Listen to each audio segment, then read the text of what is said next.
Welcome to audio bookish by Maksud. এখানে প্রতি সপ্তাহে একটা করে বই পড়ে শোনাবো আপনাদের। আজকে শোনাবো হুমায়ুন আহমেদের লেখা হেমু সিরিজের দ্বিতীয় বই দরজার পাশে। আজ দ্বিতীয় পর্ব। আমি মুখের বিনয়ী ভাব সারা শরীরে ছড়িয়ে দিয়ে ব্যারিস্টার সাহেবের স্ত্রীর দিকে তাকিয়ে বললাম, চাচি ভালো আছেন? উনি সঙ্গে সঙ্গে একটু দূরে সরে গেলেন। জহিরের বাবা বললেন, এত রাতে কি ব্যাপার? ওর সঙ্গে অনেকদিন দেখা হয় না, পাশ দিয়ে যাচ্ছিলাম, ভাবলাম দেখা করে যাই। রাত কটা বাজে জানো? জি না। 1:40। রাত 1:40 কেউ কারো বাড়িতে অকারণে আসে আমার জানা ছিল না। অকারণে আসেনি স্যার, অনেকদিন দেখা হয় না। ও ভালো আছে তো? হ্যাঁ ভালো আছে। তোমার নাম কি জানো বললে? এভারেস্ট? জি না, এভারেস্ট না, হিমালয়। বাবা সব করে রেখেছিলেন, ওনার ইচ্ছা ছিল আমি হিমালয়ের মতোই হই। শোনো হিমালয়, এখন বাসায় যাও। আমার ধারণা তুমি নেশা টেশা করে এসেছো। নেশাগ্রস্ত মানুষের সঙ্গে হইচই করে লাভ নেই বলে চুপ করে আছি। জহিরের সঙ্গে দেখা করতে এলে সকালে বা বিকেলে আসবে, আনার্কি টাইমে আসবে না। মনে থাকবে? জি স্যার, মনে থাকবে। আমি 5 ছুঁয়ে সালাম করবার জন্য নিচু হলাম। দুজনেই খানিকটা সরে গেলেন। ঠিক তখনই, কার সঙ্গে কথা বলছো মা? বলতে বলতে জহিরের ছোট বোন তিতলি এসে দাঁড়ালো। আমি হাসি মুখে বললাম, তিতলি ভালো আছো? এখনো ঘুমাওনি? 1:40 বাজে। তৃতীয় তার বাবা মার মতো কিংবা তাদের চেয়েও বেশি রকম চমকালো, কারণ সে আমাকে চেনে না, দেখেনি কোনো দিন। আমি জহিরের কাছ থেকে ওর নাম জানি। চেহারায় মিল দেখে আন্দাজে তিতলি বললাম, একটা পুরো পরিবারকে হকচকিয়ে দেবার মধ্যে আনন্দ আছে। জহিরদের পরিবার নিয়ে এ জাতীয় আনন্দ আরও কয়েকবার পাওয়ার ইচ্ছা ছিল, তার সম্ভব হয়নি, কারণ ওই ঘটনার 6 মাসের মধ্যে জহিরের বাবা মন্ত্রী হয়ে গেলেন। কিছু কিছু লোক মন্ত্রী কপাল নিয়ে জন্মায়। জিয়া এরশাদ যেই থাকুক, জহিরের বাবা এরকম একজন ভাগ্যবান মানুষ। মন্ত্রীদের বাড়ি রাত 1:30 বা 2টোর সময় যাওয়া সম্ভব না। সঙ্গে সঙ্গে পুলিশ অ্যারেস্ট করে থানায় নিয়ে বাস চলা দেবে। দুপুরের দিকে যাওয়া যায়, এই সময় দর্শনার্থীর ভিড় থাকে না। তবে দুপুরে ঢুকলেও সরাসরি বাড়িতে যাওয়া যায় না। গেটে পুলিশের কাছে স্লিপ দিতে হয়। সেই স্লিপ একজন নিয়ে ভেতরে যায়। নিয়ে যাওয়ার কাজটা করে নিতান্তই অনিচ্ছায়, যেন সে হাঁটা ভুলে গেছে। হাঁটি হাঁটি পাপা করে নতুন হাঁটা শিখছে। জহিরের আচার আচরণ ভাবভঙ্গি কোনোটি মন্ত্রীর ছেলের উপযোগী নয়, কোনো কালে ছিল না। বহেমিয়ান ধরনের ছেলে, ঘর পালানো রোগ আছে, কোনো কারণ ছাড়াই দেখা যাবে হঠাৎ একদিন হাঁটা ধরেছে। কোনো বাড়ি নিজ থেকে ফিরবে না, লোকজন পাঠিয়ে ধরিয়ে আনতে হয়, পত্রিকায় বিজ্ঞাপন দিতে হয়। তবে বছর কয়েকের মধ্যে পালায়নি, রোগ সম্ভবত সেরেছে। তাকে দেখলাম গেটে পুলিশ দুজনের সঙ্গে জমিয়ে আড্ডা দিচ্ছে। মুখ ভর্তি পান, চিবুক গড়িয়ে পানের রস পড়ছে। আমি কোন একটা মজার গল্পের মাঝামাঝি উপস্থিত হলাম। পুলিশ দুজন অত্যন্ত সন্দেহজনক দৃষ্টিতে আমাকে দেখতে লাগলো। চাদর গায়ে মন্ত্রীদের বাড়ির আশেপাশে ঘোরাঘুরি করা সম্ভবত নিষেধ। দুজন পুলিশই তীক্ষ্ণ দৃষ্টিতে তাকিয়ে আছে আমার চাদরের দিকে। জহির পানের পিক ফেলে উঠে এলো, আমাকে হাত ধরে রাস্তার উপাশে নিয়ে নিচু গলায় বলল, কি কাজে এসেছিস চট করে বলে চলে যা দোস্ত। বাবা এসে যদি দেখে বারান্দায় দাঁড়িয়ে আড্ডা দিচ্ছি, সর্বনাশ হয়ে যাবে। পুলিশের সঙ্গে মাঝে মাঝে আড্ডা দিই, এতেই বাবা সারাক্ষণ 99 হয়ে থাকে। বাড়িতে তোর পজিশন পুলিশের চেয়েও খারাপ। মন্ত্রী হবার পর বাবার যা মেজাজ হয়েছে, আমাকে দেখতেই পারে না। শুল কীভাবে বানানো যায় এই কায়দা জানা থাকলে বাবা নিজেই কাঠমিস্ত্রি ডাকি একটা শুল বানিয়ে রাখতো। সকাল বিকাল আমাকে শুলে চড়াতো। লাইফ হেল হয়ে যাচ্ছে দোস্ত। বাসায় তোর অবস্থা তাহলে কাহিল? কাহিল বলে কাহিল, গণ অবস্থা। কাজকর্ম কিছু করছিস? কাজকর্ম জানি কি যে করব, কাগজে কলমে এক প্লাস্টিক কোম্পানির অ্যাডভাইজার, মাসে 10,000 টাকা দিয়ে যায়। তাও আমার কাছে না, বাবার কাছে। তুই প্লাস্টিক কোম্পানির অ্যাডভাইজার? কি অ্যাডভাইস করিস? আরে দূর দূর, কী অ্যাডভাইস করব, আমি প্লাস্টিকের কি জানি। সকালবেলা ওদের গাড়ি এসে নিয়ে যায়, আমার একটা ঘর আছে, ওইখানে বসে 3-4 কাপ কফি খেয়ে চলে আসি। এখন বল কী জন্য এসেছিস? টাকা ধার চাইতে এলে কিছু করতে পারবো না, হাতে একটা ফোঁটা পয়সাও নেই।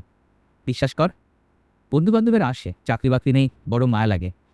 চাকরির ব্যবস্থা তো দূরের কথা, ঘরে নিয়ে যে এক কাপ চা খাওয়াবো সেই উপায় নেই। আমার কোনো বন্ধুবান্ধব ঘরে ঢুকতে পারবে না। বাবার হুকুম। কী জন্য এসেছিস তাড়াতাড়ি বলে চলে যা, বাবা যে কোনো সময় চলে আসবে। আজকাল 3টের সময় আসে, 2 ঘন্টা ঘুমিয়ে আবার বিদায়। 3টা বোধহয় বাজে। তুই কোনো সুপারিশ নিয়ে আসিসনি তো? না। বাচালি, বন্ধুবান্ধব কেউ এলেই বুকে ধাক্কা লাগে, মনে হয় সুপারিশ নিয়ে এসেছে। তোর ব্যাপারটা কি?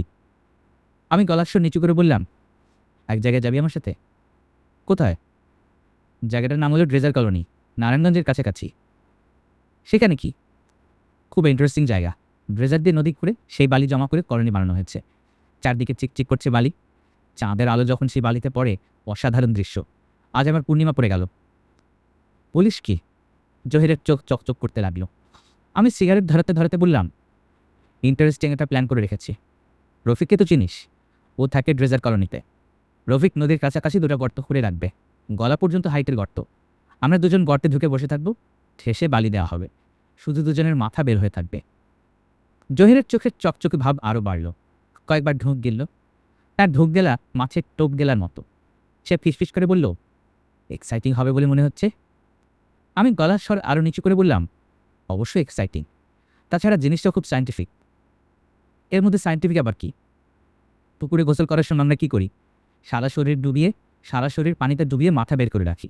এখানেও তাই করব, সারা শরীর মাটিতে ডুবিয়ে মাথা বের করে রাখবো। তাতে লাভ কি? মাটির সঙ্গে একাত্মতা। এটা কি তোর অরিজিনাল আইডিয়া? না, এই আইডিয়া ধার করা। জগদীশচন্দ্র বসু এই জিনিস করতেন। শিলাইদহে রবীন্দ্রনাথ ঠাকুরের পুঁথি বাড়িতে যখন বেড়াতে যেতেন, তখন পদ্মার চরে গর্ত খুঁড়ে মাথা বের করে পড়ে থাকতেন। তার ধারণা এতে শরীরে বায়োকারেন্ট তৈরি হয়। সেই বায়োকারেন্টের অনেক উপকারী দিক আছে। জহির আরও দুবার ঢোক গেলে ফিসফিস করে বলল, ইন্টারেস্টিং হবে তো? অবশ্যই ইন্টারেস্টিং। কল্পনায় দৃশ্যটা দেখ, ধুধু করছে বালি, মাথার উপরে পূর্ণচন্দ্র জ্যোৎস্নার বান ডেকেছে, কোথাও জনমানব নেই, চাঁদের আলোয় শুধু দুটো মাথা দেখা যাচ্ছে। দুটা মাথা না, একটা মাথা, শুধু তোরটা দেখা যাচ্ছে। আমি গর্তে ঢুকবো না। ঘটনাটা কোনো কারণে লিক হয়ে পড়লে বাবা সত্যি সত্যি আমাকে গর্তে ঢুকিয়ে মাথা চাপা দিয়ে দেবে, মাথা বের করে রাখার কনসেশন দেবে না। রিস্ক নেওয়া ঠিক হবে না। তবে আমি অবজারভার হিসেবে থাকবো। চল যাই। আমরা নারায়ণগঞ্জের বাসে উঠে পড়লাম। জহির বলল, আজ সত্যি সত্যি জ্যোৎস্না তো? সত্যি জ্যোৎস্না, পঞ্জিকা দেখে বের হয়েছি। ব্যাপারটা যেমন কল্পনা করে রেখেছিলেন তেমন হলো না। দেখা গেল ড্রেজার কলোনি জায়গাটা জনবহুল, বাড়িঘর গিজ গিজ করছে। এরই মধ্যে একটা ফাঁকা জায়গায় রফিক দুটা গর্ত খুঁড়ে বিরস মুখে বসে আছে। সে একা না, তার সঙ্গে আরও লোকজন আছে। লোকজন তাকে বিরক্ত করে মারছে, প্রশ্নে প্রশ্নে ব্যতিব্যস্ত করে ফেলছে। এইখানে বিষয় কি ভাইজান? লাশ কোথাও হবে? লাশ কি দুইটা? রফিক সব প্রশ্নের জবাবে হাই তুলছে। আমাদের দেখে নিশ্চিন্ত হয়ে উঠে দাঁড়ালো, যন্ত্রের মতো গলায় বলল, মার শরীর খারাপ, আমি চলে যাব।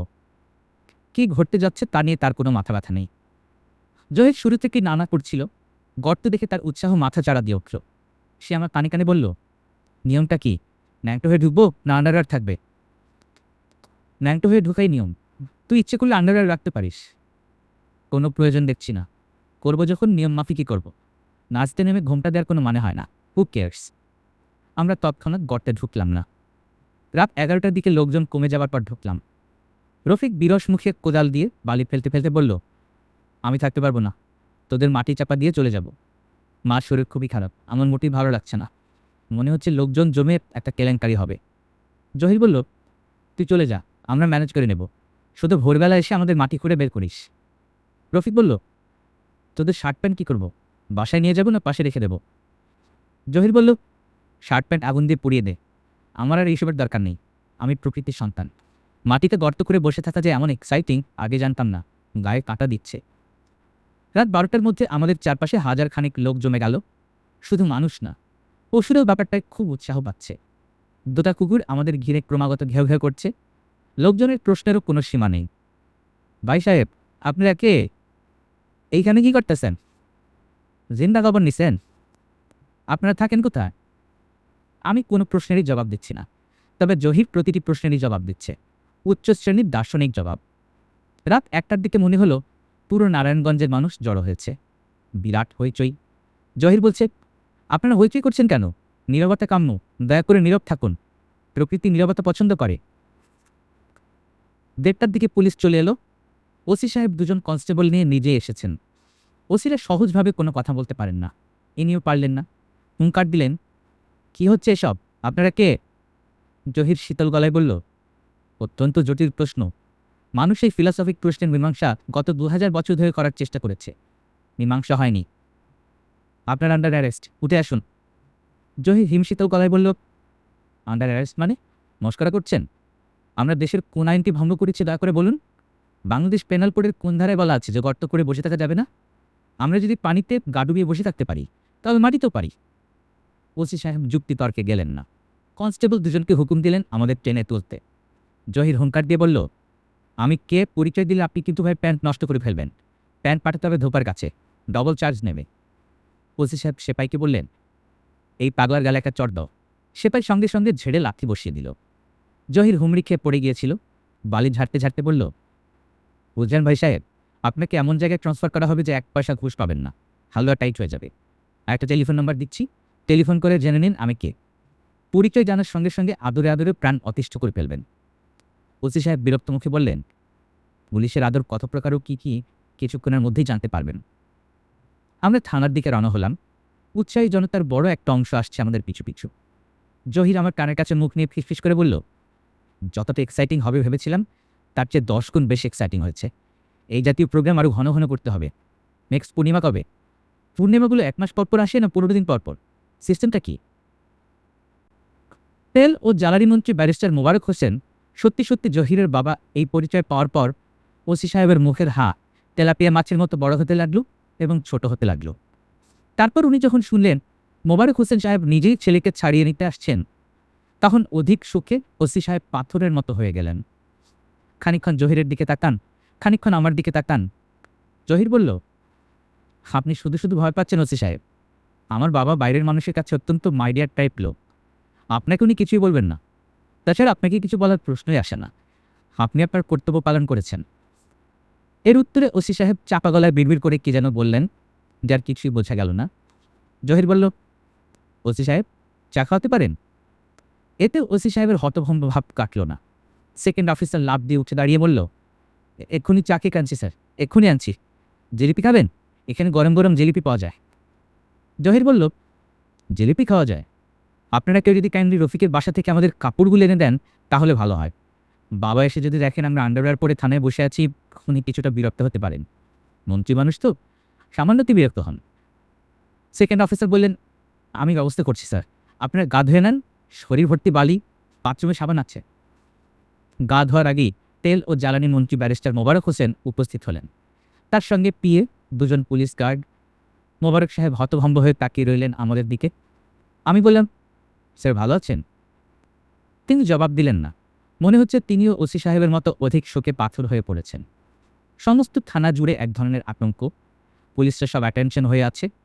ব্যারিস্টার সাহেব ওসি সাহেবের দিকে তাকিয়ে বললেন, এরা কি করেছিল বললেন? গর্ত খুঁড়ে বসেছিল? জি স্যার, শুধু মাথা বের হয়েছিল। আমি খবর পেয়ে 2 জন কনস্টেবল নিয়ে উপস্থিত হলাম। I C. আমি স্যার পাগল ভেবেছিলাম, মানে স্যার ঠিক বুঝতে পারিনি। বুঝতে পারার কথাও নয়, আমি নিজেই কিছু বুঝতে পারছি না। যাই হোক, আপনাকে ধন্যবাদ। ঘটনাটা থানায় জিডি এন্ট্রি করে রাখুন। মন্ত্রীর ছেলে বলে পার পেয়ে যাবে তা হবে না। আর এই ছেলের যার নাম সম্ভবত হিমালয়, একে ভালো মতো জিজ্ঞাসাবাদ করুন। সেই বুদ্ধি দিয়ে এসব করিয়েছে বলে আমার ধারণা। ড্রাগ অ্যাডিক্ট হওয়ার সম্ভাবনা, খুব ভালো মতো খোঁজ খবর করবেন। অবশ্যই করব স্যার। আমি জহিরকে নিয়ে যাচ্ছি, তাকে জিজ্ঞাসাবাদ করতে চাইলে টেলিফোন করবেন। তার কোনো প্রয়োজন হবে না স্যার। প্রয়োজন হবে না বলবেন না। মন্ত্রীর ছেলে বলে সে আলাদা কোনো ফেভার পাক তা আমি চাই না। মন্ত্রী জনগণের সেবক, এর বেশি কিছু না। সেকেন্ড অফিসার সাহেব আমাদের কাপড় এবং চা নাস্তা নিয়ে এসেছেন। মন্ত্রী তাকে দেখে ভিড়মি খাবার উপক্রম হলো। জহির বিরস মুখে শার্ট গায়ে দিল, প্যান্ট পরল। মোবারক সাহেব ছেলের দিকে তাকিয়ে মিষ্টি গলায় বললেন, চল বাবা, যাওয়া যাক। ভঙ্গিটা এমন যেন 6-7 বছরের একটি ছেলেকে সান্ত্বনা দিয়ে কথা বলছেন, যে ছেলে না বুঝে দুষ্ট বন্ধুদের পাল্লায় পড়ে সামান্য অপরাধ করে ফেলেছে। যে অপরাধী শাস্তি বকাঝকা না, আদর। যাবার আগে খানিকক্ষণ স্থির দৃষ্টিতে আমার দিকে তাকিয়ে রইলেন। আমি এই জিনিসই চাচ্ছি, আমাকে যেন চিনে রাখেন। দ্বিতীয়বার দেখা হলে আমাকে যেন বলতে না হয় আমি হিমু, হিমালয়। তারা চলে যাবার 0.5 ঘন্টা পার হবার পর খানার পরিস্থিতি মোটামুটি স্বাভাবিক হলো। এই 0.5 ঘন্টায় আমি 2 কাপ চা এবং 3 পিস কেক আর 6টা জিলিপি খেলাম। অর্ধেকটা সিগারেট খেলাম, পুরোটা খাওয়া গেল না, কারণ সেকেন্ড অফিসার সাহেব কঠিন গলায় বললেন, সিগারেট ফেলুন, নো স্মোকিং। একটা পিরিচে 8-10টা খিলি পান, 2টা নিয়ে একসঙ্গে মুখে দিয়ে দিলাম। আমার এসব কর্মকাণ্ড সবাই দেখছে, বেশ আগ্রহ নিয়েই দেখছে। তাদের ভালো লাগছে কিনা বুঝতে পারছি না, মনে হয় লাগছে না। চেয়ারে পা উঠিয়ে পদ্মাসনের ভঙ্গিতে বসেছিলাম। সেকেন্ড অফিসার কঠিন ভঙ্গিতে বললেন, পা নামিয়ে বসুন। আমি পা নামিয়ে বসলাম। হাত বাড়িয়ে পিরিচ থেকে আরও 2টা পান নিয়ে মুখে দিয়ে সহজ স্বরে বললাম, পানের পিক কোথায় ফেলবো স্যার? ওসি সাহেব নড়ে চড়ে বসলেন। টেবিল থেকে আমার দিকে খানিকটা ঝুঁকে এসে বললেন, এবার বলুন আপনি কে?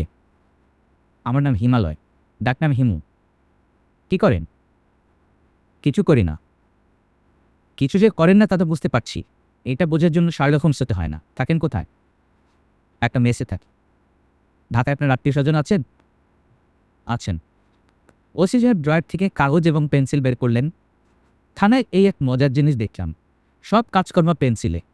সম্ভবত ইরেজার ঘষে লেখা মুছে ফেলার চমৎকার সুযোগ আছে বলেই পেন্সিল। ওসি সাহেব শুকনো মুখে বললেন, এক এক করে আত্মীয় স্বজনের নাম বলুন, ঠিকানা বলুন, টেলিফোন থাকলে টেলিফোন নাম্বার, সব লিখে নেব। আমি বললাম, যেসব প্রশ্নের উত্তর লেখার দরকার নেই সেগুলো আগে করুন। সেগুলো আগে করবো কেন? কারণ আপনার পেন্সিলটা ভোঁতা, শার্পনার দিয়ে শার্প করতে হবে, তখন কোনো শার্পনার খুঁজে পাবেন না। ওসি সাহেব পেন্সিলের দিকে তাকালেন, পেন্সিলটা সত্যিই ভোঁতা। তিনি অত্যন্ত গম্ভীর মুখে শার্পনার খুঁজতে লাগলেন। খুঁজে পাওয়া গেল না। ড্রয়ার ঘাটাঘাটি করা হলো, ফাইলপত্র উল্টানো হলো, শার্পনার নেই।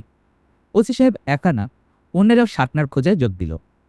ওসি সাহেব গর্জনের মতো শব্দ করে বলতে লাগলেন, একটা পুরনো ব্লেড ছিল, সেটা গেল কই? এত বিশৃঙ্খলা, এত বিশৃঙ্খলা। আমি বললাম, একটা বল পয়েন্ট দিয়ে লিখলে কি চলে? তিনি ক্রুদ্ধ দৃষ্টিতে তাকালেন, যেন এমন অদ্ভুত কথা তিনি তার ওসি জীবনে শোনেননি। এসব ক্ষেত্রে সাধারণত এরকমই হয়। আমি জানি, যতক্ষণ পর্যন্ত একটা শার্পনার না আসবে ততক্ষণ পর্যন্ত সব কাজকর্ম বন্ধ থাকবে। একজন কাউকে দোকানে পাঠিয়ে একটা শার্পনার আনিয়ে নিলেই হয়, তা আনা হবে না। খোঁজা চলতেই থাকবে এবং সবার রাত বাড়তেই থাকবে, ধমকাধমকি হতেই থাকবে। হোটেল থেকে একটা ছেলে টিফিন ক্যারিয়ারে কি যেন নিয়ে এসেছে। রাত প্রায় শেষ হতে চলল। এই সময় খাবার কার জন্যে? ওসি সাহেব নিতান্ত অকারণে তার উপর ঝাঁঝিয়ে উঠলেন, আই হারামজাদা, হাঁ করে দাঁড়িয়ে আছিস কেন? এটা কি রং দেখার জায়গা? কেউ আমার দিকে লক্ষ্য করছে না, কাজে আবার পা উঠিয়ে বসা যায়। ওসি সাহেব আমার দিকে তাকালেন, বলুন আপনি কি করেন? আমি একবার বলেছি আমি কিছু করি না, ঘুরে বেড়াই। কোথায় ঘুরে বেড়ান? পথে ঘাটে ঘুরি। ভবঘুরে? তা বলতে পারেন। দেশে ভবঘুরে আইন বলে যে একটা আইন আছে, তা কি জানেন? এই আইনে ভবঘুরেদের ধরে ধরে জেলে ঢুকিয়ে ফেলা যায়।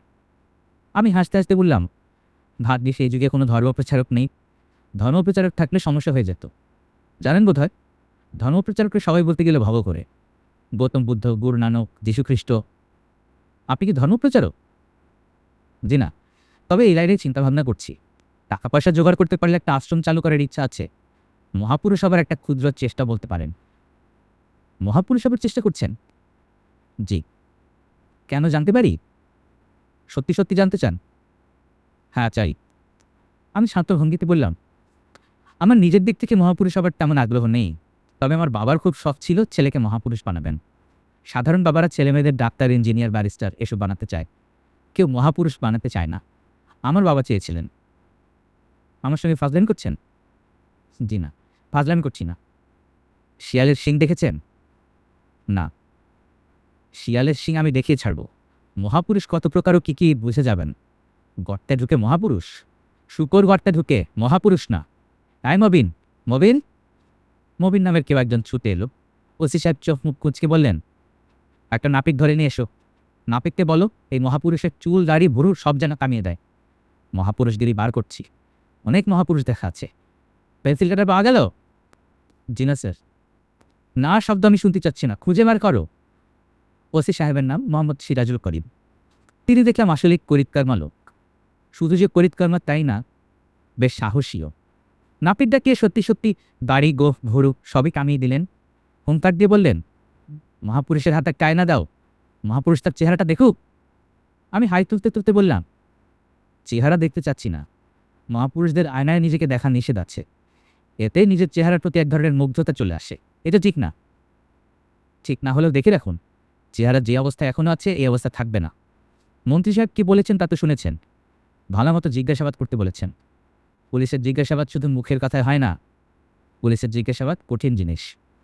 শরীরের চামড়াটা শুধু থাকবে, হাড্ডি যা আছে পানি হয়ে পেশাবের সঙ্গে বের হয়ে যাবে। মহাপুরুষদের প্রতি আপনার অকারণ রাগের কারণটা জানতে পারি? অবশ্য বর্তমানে আপনার মন অত্যন্ত বিক্ষিপ্ত। ঘরে অসুস্থ স্ত্রী, প্রিয়জন ভয়াবহ রকমের অসুস্থ থাকলে মন মেজাজ ঠিক থাকে না, সারা পৃথিবীর উপরই রাগ লাগে। ওসি সাহেব সরু চোখে তাকিয়ে রইলেন। আমি আসলে আন্দাজে একটা ঢিল ছুঁড়েছি। মাঝে মাঝে আমার আন্দাজ খুব লেগে যায়, এটা মনে হচ্ছে লেগে গেছে। মন্ত্রী দেখার পর ওসি সাহেবের যে অবস্থা হয়েছিল এখনও সেই অবস্থা। মনে হচ্ছে হাত পা শক্ত হয়ে গেছে, তেলাপিয়া মাছের মতো মুখের হা বড় হচ্ছে, ছোট হচ্ছে। ওসি সাহেবের গলার আওয়াজ খানিকটা নিচে নামলো। তিনি অস্বস্তির সঙ্গে বললেন, আমার স্ত্রী যে অসুস্থ, এটা কি করে বললেন? আমি হাসলাম, জবাব দিলাম না।